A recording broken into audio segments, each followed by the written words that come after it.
Media के बंधु, आप लोगों का भी आभार में गलत लगा रहा हूं।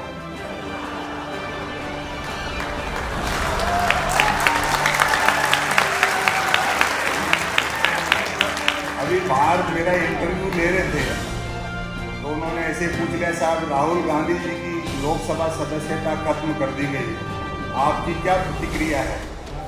मैंने कहा भैया, चाबी की आलोचना करो तो खिलौना नाराज हो जाता है। ऐसी स्थितियां आती हैं, ये सब चीजें सत्ता है। ऐसे तब करके बीज जब मिट्टी में मिल जाए वृक्ष तब उगता है हे मित्र, कलम से शाही गिरती जाए पत्र पर उगता जाता है। तो बिना त्याग के कुछ मिलता नहीं। माखनलाल चतुर्वेदी की कर्मवीर कविता का ये अंश है। मीडिया के लोग यहाँ हैं, बात यहीं से शुरू करें। एक लघु कथा मैं सुनाता हूँ, समय की अपनी सीमाएं और ब्रेकिंग न्यूज। हालांकि गलती इनकी नहीं, क्षेत्रीय जो मीडिया है वो आज भी ईमानदारी से काम करता है, क्योंकि आप लोगों के सुख दुख में सीधे जुड़े रहते हैं। जैसा डॉक्टर कुमार विकास ने बताया, वो जिन्हें राज्यसभाओं की मेंबरी थी वो सब करते हैं, तो अपना पूरा काम ईमानदारी से करते हैं। और मीडिया का ये हाल अभी नहीं रहा, पहले भी रहा होगा।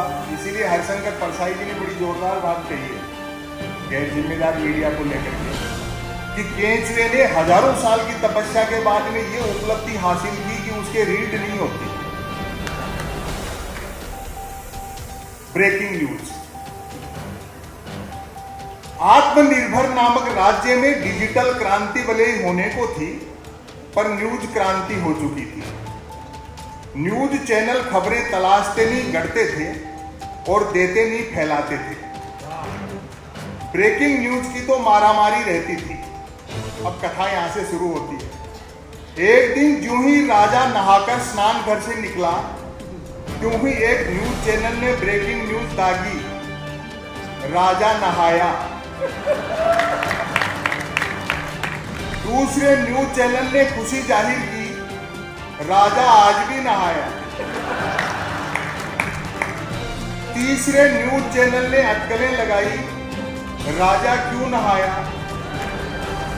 चौथे न्यूज चैनल ने नई जानकारी दी, राजा पहली बार नहाया। पांचवें न्यूज चैनल ने आत्मनिर्भरता की पुष्टि की, राजा खुद नहाया। और इस बार आपकी तालियां उठेंगी, छठे न्यूज चैनल ने रहस्योद्घाटन किया, राजा पानी से नहाया।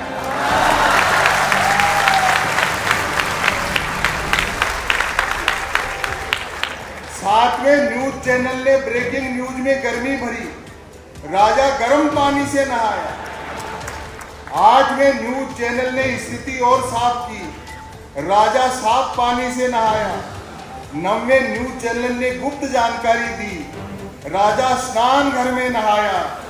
और अंतिम है 10वें न्यूज चैनल ने राहत भरी ब्रेकिंग न्यूज चलाई, राजा आज तो नहाया। मेरी इमेज मंत्री महोदय ऐसी बना दी जैसे मैं मोदी जी का विरोधी हूं। हालांकि कहीं न कहीं वो भाव भी थोड़ा सा है ही। अभी चाय आई देख लो, मैंने नहीं पी क्योंकि मैं 2014 से इसका स्वाद जानता हूं।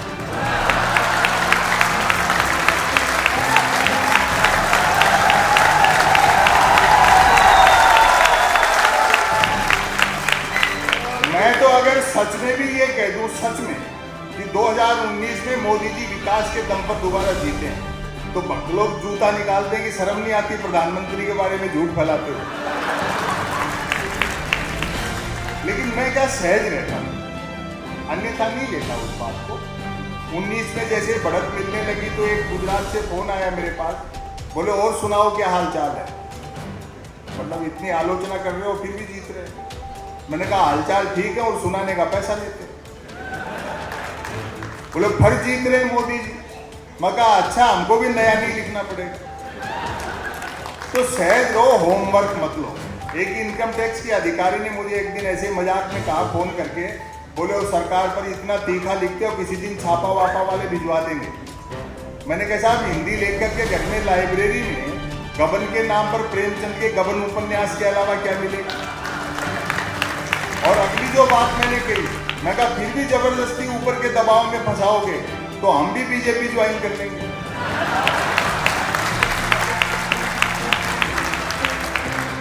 जिसे ये भाजपाई भ्रष्ट और अपराधी कहते हैं, जेल में डालने की बात करते हैं, वही अगर भाजपा ज्वाइन कर ले तो उज्जवल हो उठता है।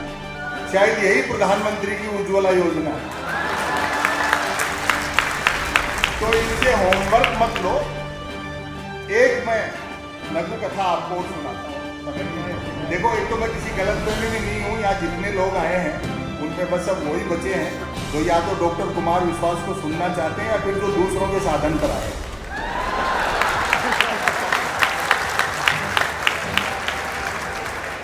तो मैं थोड़े समय में अपनी बात कर लूँ और तमाम बुजुर्गों को सुनवा दिया। पहले तो दुर्गादान जी को भी सुन लो, इनकी भी उम्र ज्यादा है।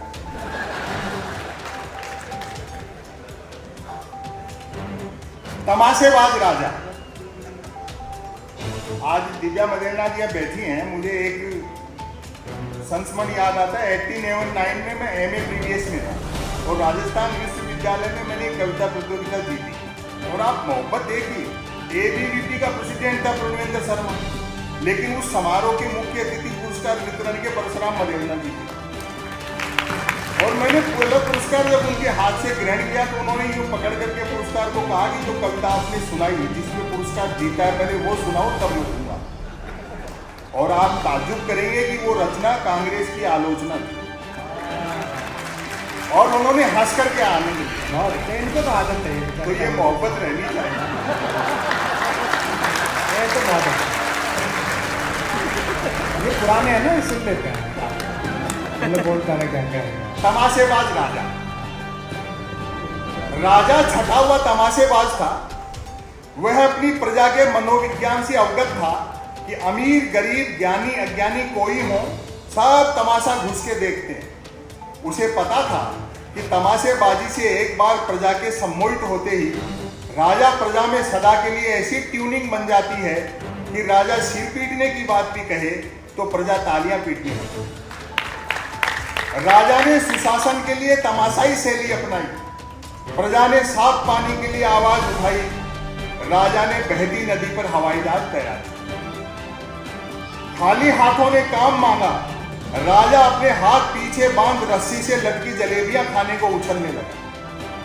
बस्ती में आग लग गई। राजा ने आग लगे गोल चक्कर में से आर पार कूदना शुरू कर दिया।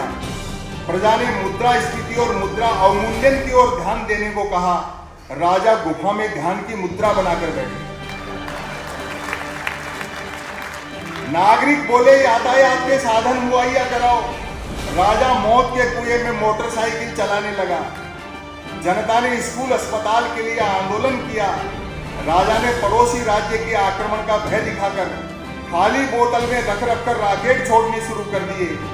प्रजा काम की बात पूछती, राजा मन की बात करने लगा। और इसका समापन देखें, इस समस्या का समाधान भी इन्हीं पंक्तियों में मिलेगा। जो हो, तमाम तमाशेबाजी के बावजूद राजा को यह एहसास जरूर था कि तमाशेबाजी की अपनी खूबी है तो खामी भी है। खूबी यह कि तमाशा दिखाने से प्रजा मूल मुद्दा भूल जाती है और खामी यह कि हर बार नया दिखाना पड़ता है।